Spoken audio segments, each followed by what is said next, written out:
Welcome to another Ember Weekend. I'm Jonathan Jackson. And I'm Chase McCarthy. And we are joined today by Robert Jackson. How you doing, Rob? Hello. I feel like we need another intro when Rob's here now because it's like he's a guest, but he's not now. He's like kind of he's like a fixture now. So now I have to do my own dishes and stuff. Yeah, that's true. Right. Yeah, Make my absolutely. own bed. Oh, man. Yep. It's like you're moving out again. Oh. Yeah. So we got a really cool show planned. There's some really cool stuff in the pipeline for Ember. So let's dive in. But first, Robert, could you just really quick, just tell me, in passing, can you tell me what's Ember Octane? Well, octane is colloquially used as a short form of octane rating, an index of a fuel's ability to resist engine knock at high compression, which is a characteristic of octane's branched chain isomers, especially isooctane, particularly in the expression of high octane. To get better MPG in Ember. Out of your Ember, yeah, obviously. Yeah, okay, cool. That settles that one. Let's dive in then. All right, so the first thing we're going to talk about is RFC 367, and it has to do with Addon namespacing in the module unification file layouts. Is it a file layout? File system layout, yep. Cool. So it basically outlines primarily the use of the use helper, which has similar semantics to import, and it's pretty neat. Rob, do you want us to just walk us through some of the challenges with like why this is necessary and what were some of the problems that we were seeing in the Ember space? Yep. So the original module unification RFC proposed an alternative system to address helpers and components inside of an add-on, and that proposed system was using 2: syntax, like double colon syntax, and you'd say some add-on name, : some component name, and then that's how you invoked it. But as we started going through things and like working on implementing that stuff, we identified a few problems. I think actually the largest problem was with the rising use of NPM scopes. So this would mean in the thing I just mentioned where you'd have add-on name, : component name, now add-on name can include an @ sign, which doesn't sound that bad, but then you realize that hey, there's this whole other feature that we just worked hard to get out the door called named arguments, which use an @ sign as a sigil. You know, you thought you were safe with the @ sign, and then just NPM sweeps the legs out from under you. Sweeps the leg, that's right. So the other thing that you have to realize is that there's nothing necessarily stopping NPM from adding any other arbitrary sigils at the beginning of package names, right? You know, that's just a string, right? Like it's just a string and it has a meaning, and they added @, they could add others. So use lets us sort of put it in a quoted string, and now we, hey, anything the NPM supports or whatever registry we have supports is what works, right? So until they start using integers or some other type that's not. I think it's always got to be a string. If it's string-like, we'll 2i it, right? Sure. So I think the two main things are usage of an @ sign, a scoped package add-on is problematic because the @ sign means named block invocation. And the other large issue was where add-ons provided subfolders of components or helpers. So in those cases, like today, you would do like curly foo / foo add-on / some component name, right? And there was no good solution for that in angle bracket invocation land.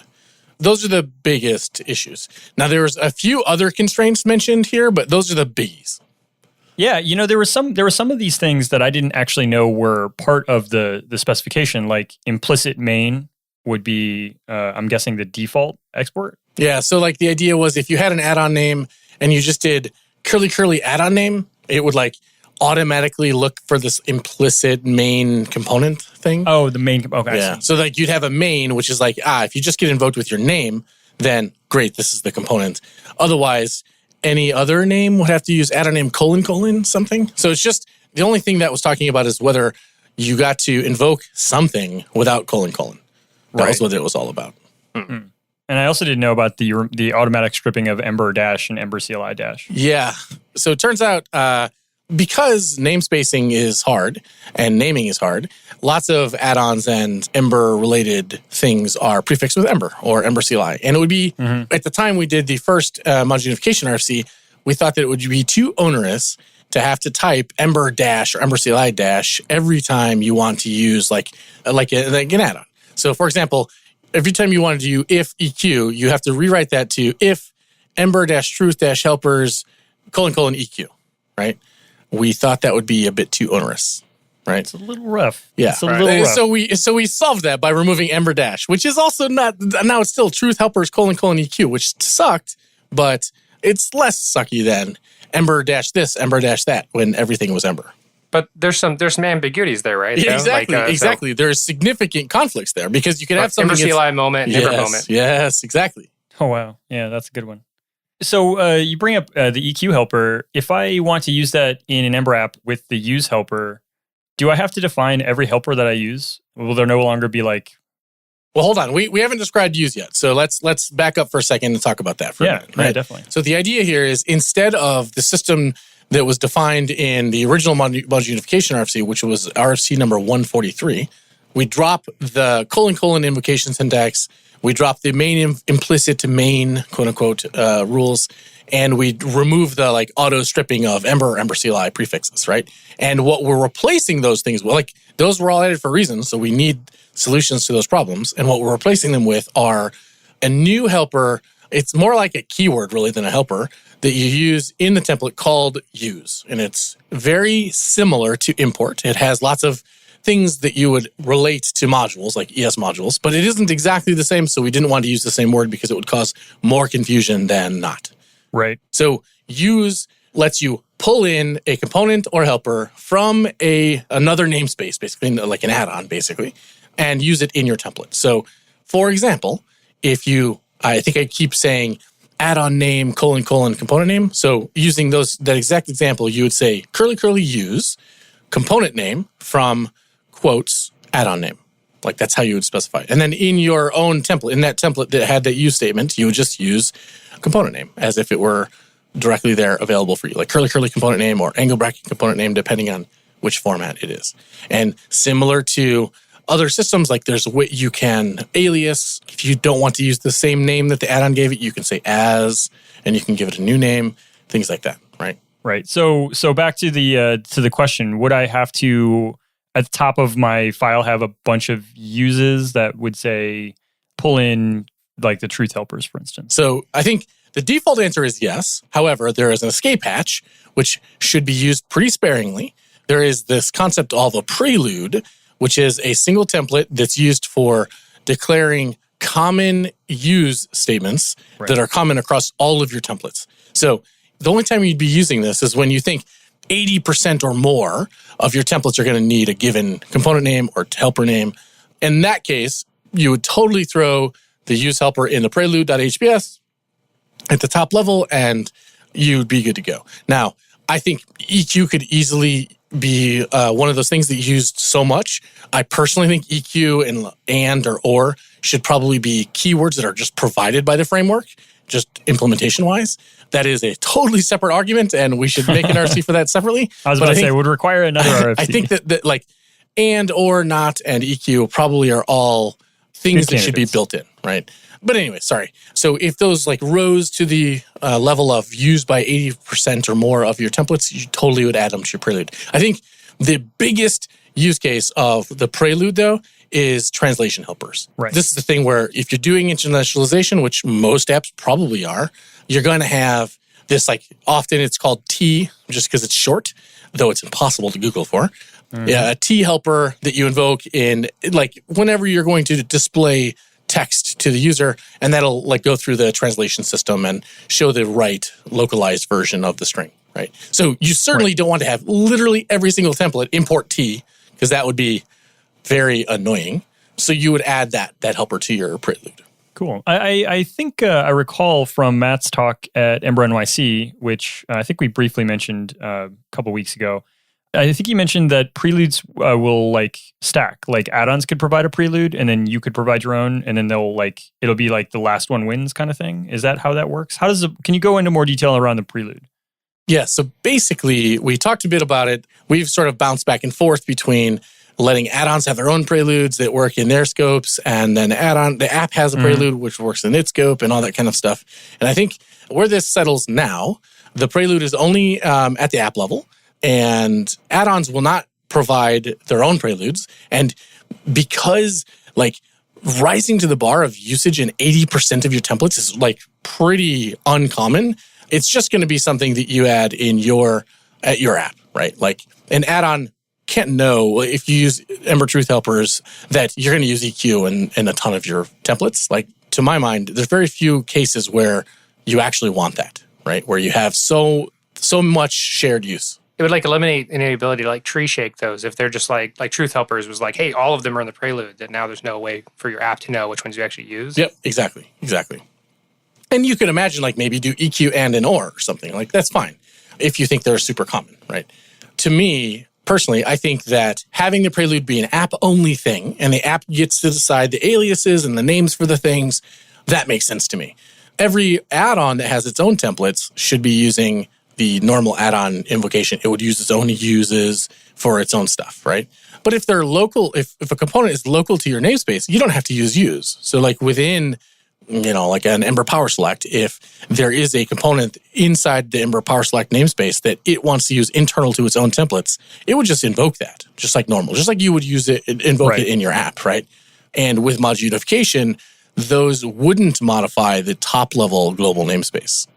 That makes sense. That totally makes sense. And then you'd have is there any sort of requirement on use to, like, maybe via template linter or something that ensures that they're at the top? Like imports are generally... There's a few constraints set up here. We probably shouldn't go over all of them, but the one that's sort of a big deal is that you can't have conflicting use statements. So if you have a thing in your prelude, literally anybody else wanting to use that name again is going to be a syntax error. I think a compilation error, like at build time, it'll error, but you can't override. There's no stacking, right? Right. So it's, again, you wouldn't override T, right? That, as an example, right? Like, because it means a very specific thing and to be super trolly to other code developers on your team if you changed what T meant in the given context, right? That would be pretty bad. So that's one constraint, right? Like, they just have to be unique and they can't conflict.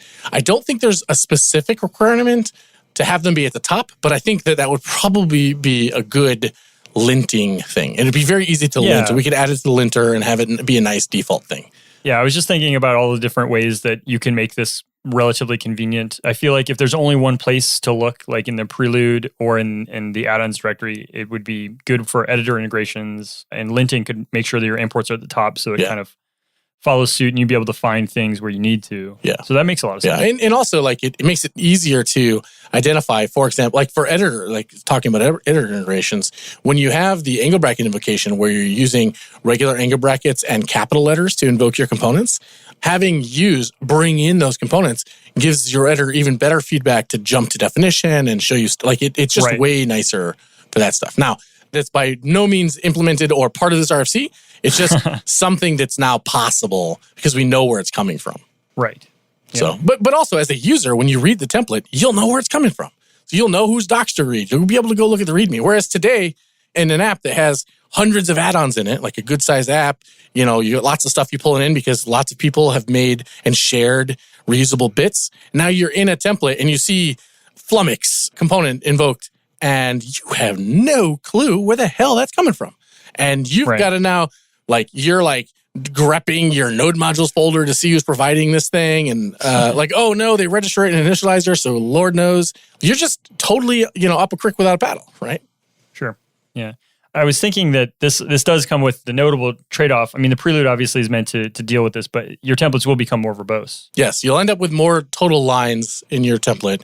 But again, we think that it's a good balance that most of your templates are going to be invoking things from your app. Those don't need to use. You're not importing locally from your app. Yeah, that's true. You're just curly my own component, right? You just use it. So we're only talking about pulling things in from add-ons where we think that if you had that name as a concept in your app, you wouldn't import it, right? You would just use it. So having a separate use statement to say, future me or future developer, this is not a thing from the app. This is from somewhere else. That's actually a really good signal in my mind.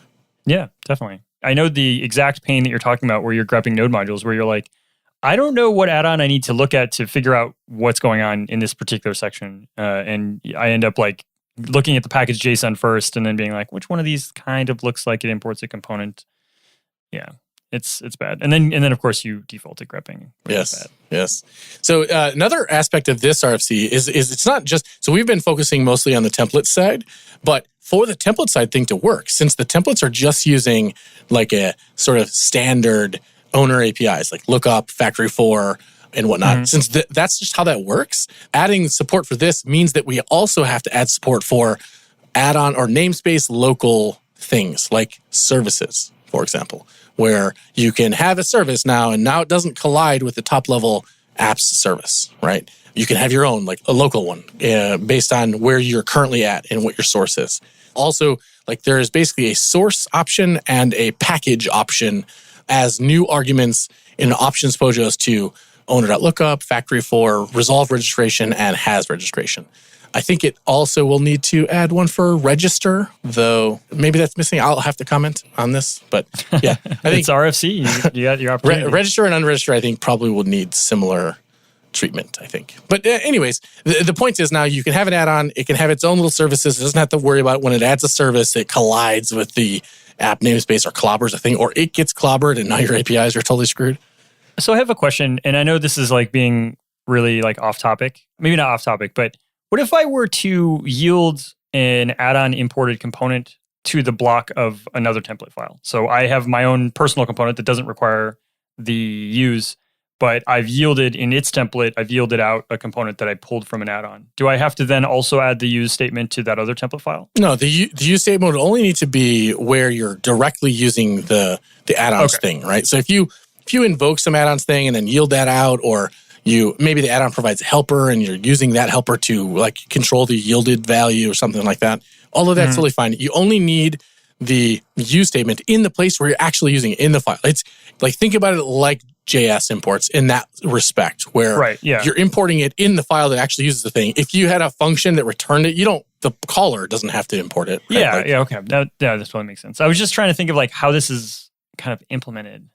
The simplest way that I reason about implementing this is just imagine that every one of the components and helpers in your app is in a giant with statement in all of your templates, and all of those components and helpers are yielded as block params to a big giant with statement in your app. Yeah. So any invocation that you do in your app that's from your app stuff, boom, all these things are just automatically available to you like in that template space. Is that how Ember.let was implemented, like with an AST transform or something that does that? It was indeed, yes. And you can imagine use itself I totally envision polyfilling this behavior and allowing use as a statement in older Ember versions. Once we solidify on this and merge this, into like the canonical go forward way, we should be able to polyfill this with essentially expanding to a with invocation yielding the name. Because before this, I think the only way to introduce a new name to a template was via block params. Right. So that'd be like with or let or whatever. Yeah. Right. Yeah, I like this a lot. I think this solves the problems that are outlined in the RFC very well. And it also kind of feels intuitive. It's not import. I feel like Matt stressed in his talk that it's not import, and you can't really think of them as analogous, but they are familiar. Remind me, John, what talk are you talking about? The talk where Matt Beal was at Ember NYC. I want to say it was last month. Was it last month? Yeah, I think it was in June. I don't know. Matt introduced this very RFC before the RFC was actually finalized in a talk that is recorded at Ember NYC, and we will link to that for sure. It is excellent. It covers a lot of the same stuff we've talked about, and the RFC goes into greater detail, but it's a very fun talk and a great introduction to the use helper. Yeah, I have to say that it's been really nice seeing how Matt's taken feedback. Like he's had to do many iterations of this, and it's really nice to see how he's taken the feedback from various folks. Like some folks didn't like one aspect or another, and either convince them that like there's reasons the proposal was the way it was, or like, yeah, you're right, that's a thing that I didn't think about, or I thought about it, but I weighed it in this other way and try to balancing, it's all a balancing act on the design side. Yeah. So like we don't want to have every template have 20 imports, right? That would suck. But at the same time, we don't want it to be confusing where things are coming from, right? So it's like this really, I think the RFC as written now, like has this nice balance between what's sort of easy to understand and like where's something coming from versus being explicit, right? And in the past Ember, has gone way too far in the auto-magically available land.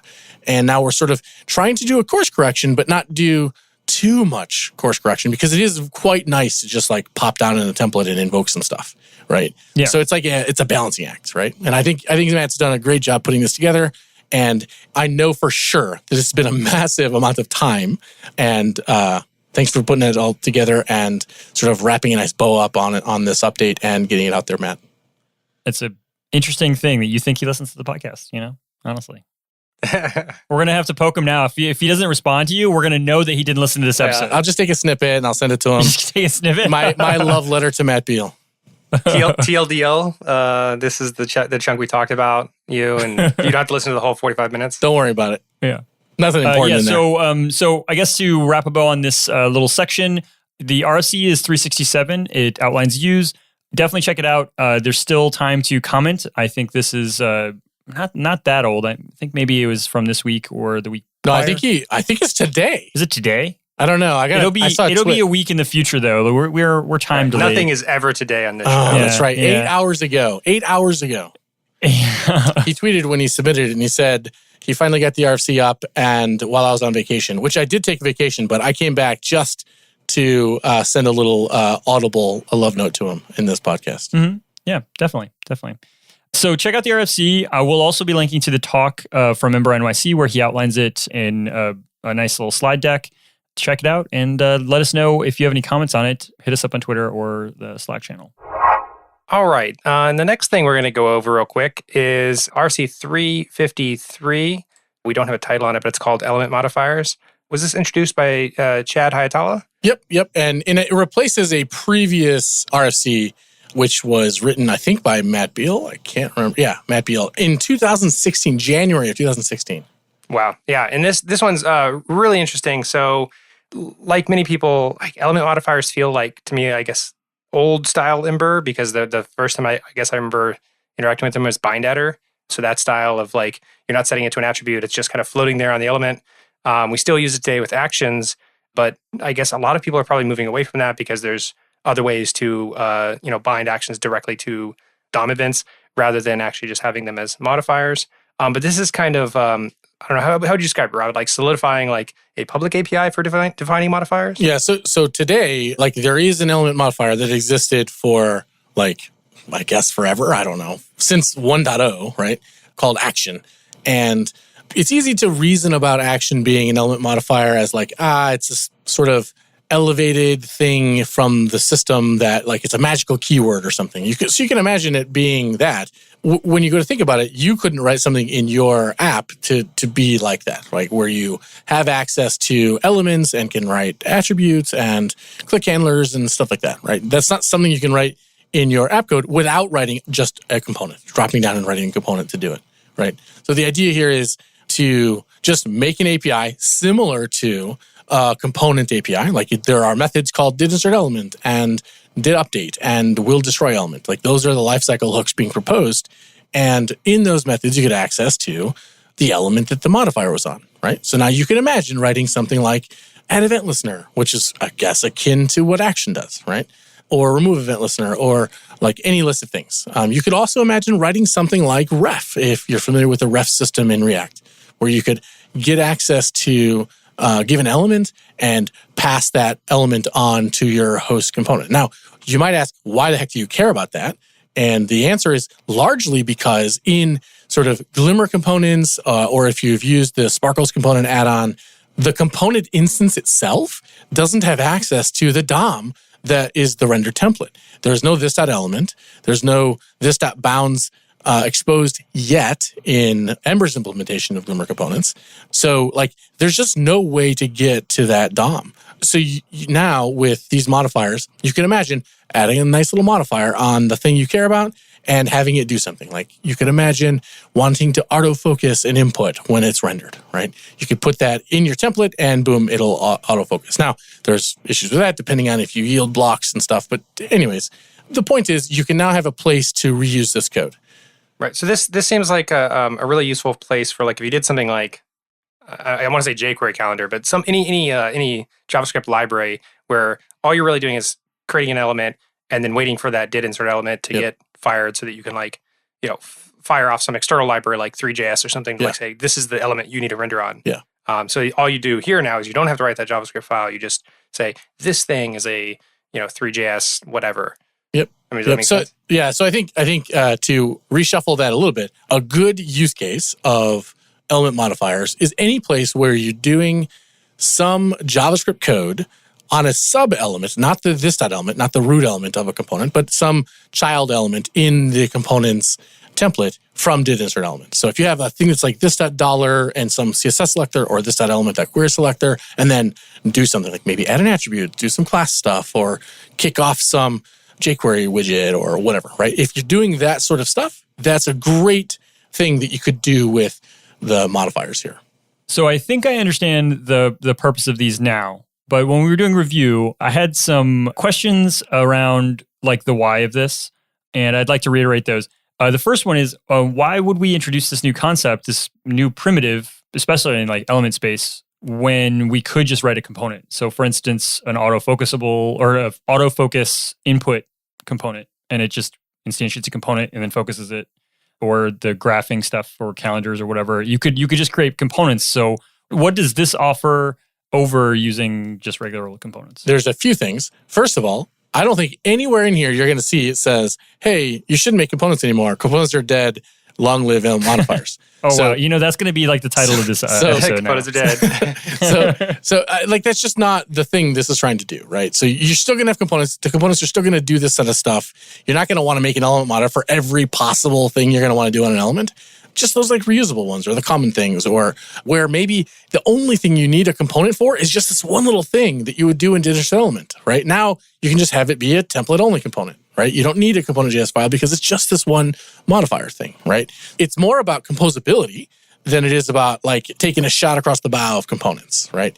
The way to think about these is this is just a component that operates on the element instead of creating elements, right? That's the way to think about it, right? A component emits DOM, emits new elements, usually, I guess. I guess it doesn't have to, but that's the idea, right? And modifiers get the DOM, do some mutation, like add event listeners, add attributes, whatever it wants to do to that element, given its passed in arguments, like a helper or whatever, and then it's expected to update them. Like that. Those are the difference, right? One emits DOM, one operates on DOM and updates DOM, right? That's, I guess, the simplest way to think about it. No, that's a good distinction. I do have a couple of practical concerns as well that I brought up in review, and that is, it doesn't seem as if there are reserved words outlined in this RFC. How does Ember distinguish between an element modifier and, for instance, the built-in action, which is in the same space? I don't think it's mentioned because I don't think that it's a thing that we necessarily need to deal with. I think you could totally write a helper today that's called if, and you pwn yourself, right? You could totally do that. Don't do that, right? Like you can write action as a element modifier. I don't know why you would, but maybe you want to. I think like this RFC does not say what wins, quote unquote, the built-in or the user registered one, though I suspect that just a naive implementation would say that the built-in one would win. I think, pretty sure. Yeah, or I mean, I would expect it to throw an error. At least in development mode, because otherwise it can't that would know, be right? a You good just way did to curly action. It can't really know that you didn't mean Ember's action, right? Like there's no way for it to know. Well, no, but if you, I'm assuming that the modifiers have to be registered somewhere, and no. So similar to helpers, you just invoke them, and when you invoke them, we go look them up. Oh, I see. Oh, okay. So there's no like actual container holding all of the. Yeah, I mean it's the modules on disk, I guess, but yeah. This whole thing, like this very first example they have, would become very confusing because if you changed add event listener to just be action, like you made your own action one, it's actually using the action helper inside, which I think would still work, right? Yeah. So because one of them is a modifier, one of them is a helper. Yeah. Now we should, in my opinion, we should update this example to use like bind as a helper instead of action, right? Because it's weird to call action save, pass it to add event listener collect. Like it hurts my brain. You should just use action save and you'd been done. Like this would be shorter, right? So I think there's a difference between using the quote unquote closure action, which is actually using action as a helper. There are actually two different things in Ember, two different implementations. One is action as an element modifier, and the other one is action as a helper. We commonly call the helper one closure actions. And the other one is like element actions or whatever. I don't know. I don't think it's just the old style actions, quote unquote, right? I mean, we're going to start calling it modifier soon. Yep, that's what we should call it, right? That is the right name. It is a built-in modifier, basically. So there's the one other thing I noticed about this is that it seems like this kind of behavior of these are like very functional parts of the component that like the component template doesn't have to handle. They don't need a lot of state, so they're very functional. This is the kind of thing that I've seen solved with mixins a lot. So it seems like this would just kill a lot of mixins. So I think I'm totally fine with it. We can only hope. So I'm pro this, but it feels like this is like, because my initial thought was that this is adding another thing for people to learn, but I think this is adding another tool that you can reach for, basically. Is that how I'm meant to think about this? So yes, but I also think you could take a slightly different perspective of your first possible critique, which is that instead of there already is a new special thing you have to learn called action. How do you reason about how that works? Well, wouldn't it be great if there was just a way for you to reason about how it worked and it applied, you got to use that knowledge in other ways, right? Yeah, you're already learning about element modifiers, whether you know it or not, if you write Ember apps today, true. right? Yeah. So now you can just use it. Okay. Yeah, that's a good way to think about it. So I guess my last concern was about like where state is managed. I think in a component, you could pass in like bound things to the element modifier and do things with them like you might expect. But you could also contain and store state inside of the element modifier itself. So you do have to actually like kind of be responsible with your application of these so that you don't end up like doing things that subvert user expectations, like other developer expectations. Yeah, and like, a good example is don't add event listeners that you don't clean up, right? Like that is already a good thing to think about, right? In components, if you set up something in digital elements, you should really think really hard about whether you need to tear that thing down before destruction, right? Like that's a thing you ought to be already thinking, right? So that doesn't really change here, right?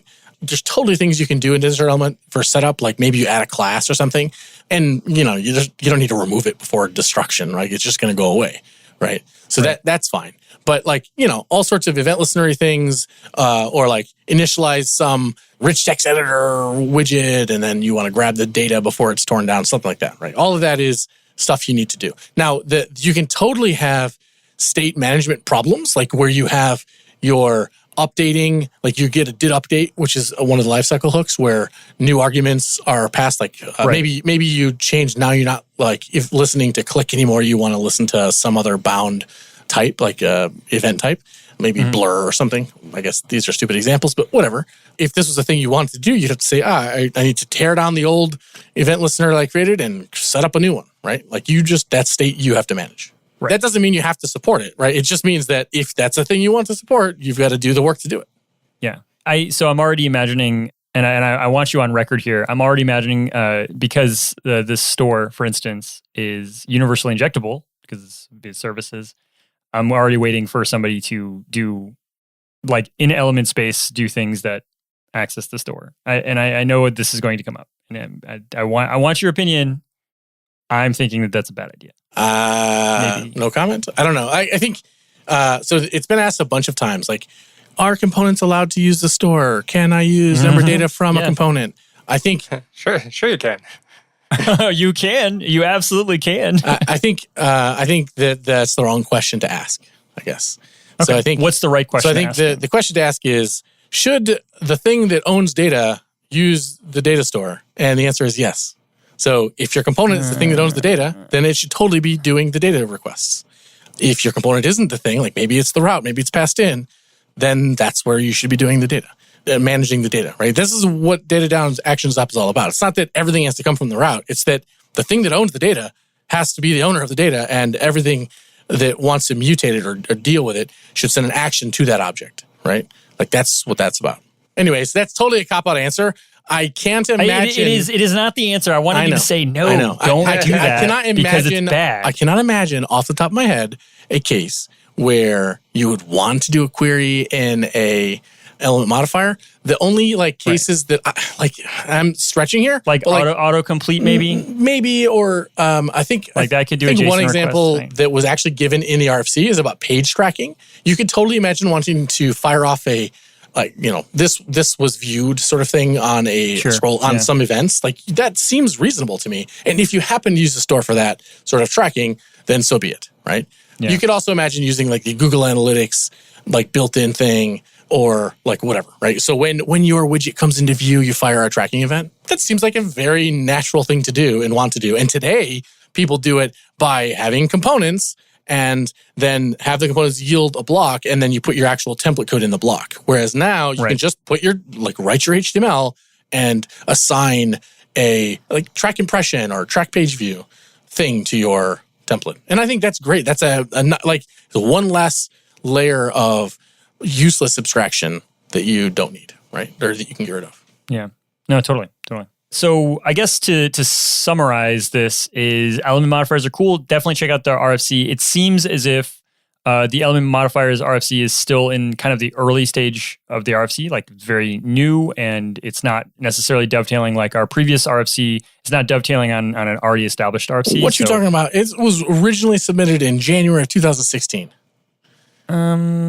Something like this was.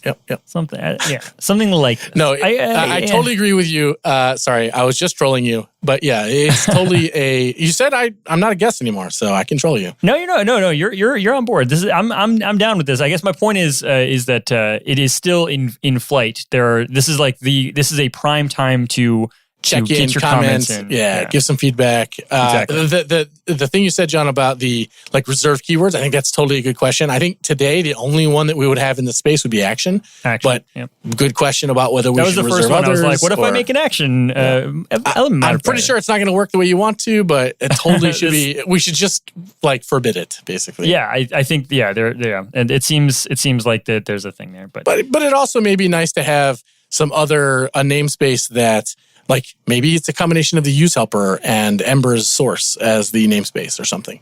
But there should be a way for Ember, because Ember wants to provide some keywords. Like I presume at some point in time, we'll want to add an add event listener and slowly phase out the magicalness of action as a name or as a concept, right? And if we do that, it would kind of suck if you wrote add event listener in your app and then that got clobbered by Ember's thing. So anyways, so it might be a good thing to talk about where do things that Ember wants to provide, like input or text area or whatever, or link to, where do they come from as different from the app's own namespace? And how do we deal with that? That's a great question. I expect to see your comment. Of course. So as we just mentioned, the commenting is a good time. There is a lot of stuff here that I think is really great. So check out the RFC. I don't think there's been any talks on this yet, so I can't link you to anything other than the RFC yet. But follow the discussion. There's a lot of really cool stuff to be learned here and to be discussed. I think this is a pretty cool tool in the toolkit. So so check it out. And that's all we have for this Ember Weekend. I'm Jonathan Jackson. And I'm Chase McCarthy. And oh, I'm Robert Jackson. Yay! He did it. The outro. We will see you next week. 2 weeks from now, I think, is the general cadence we have. Yeah, 2 weeks. Yeah, if you have any questions or concerns or want to talk, reach out to us on our Slack channel. It's topic-Ember Weekend, or on Twitter at Ember Weekend, all one word. And we will see you next week. Bye.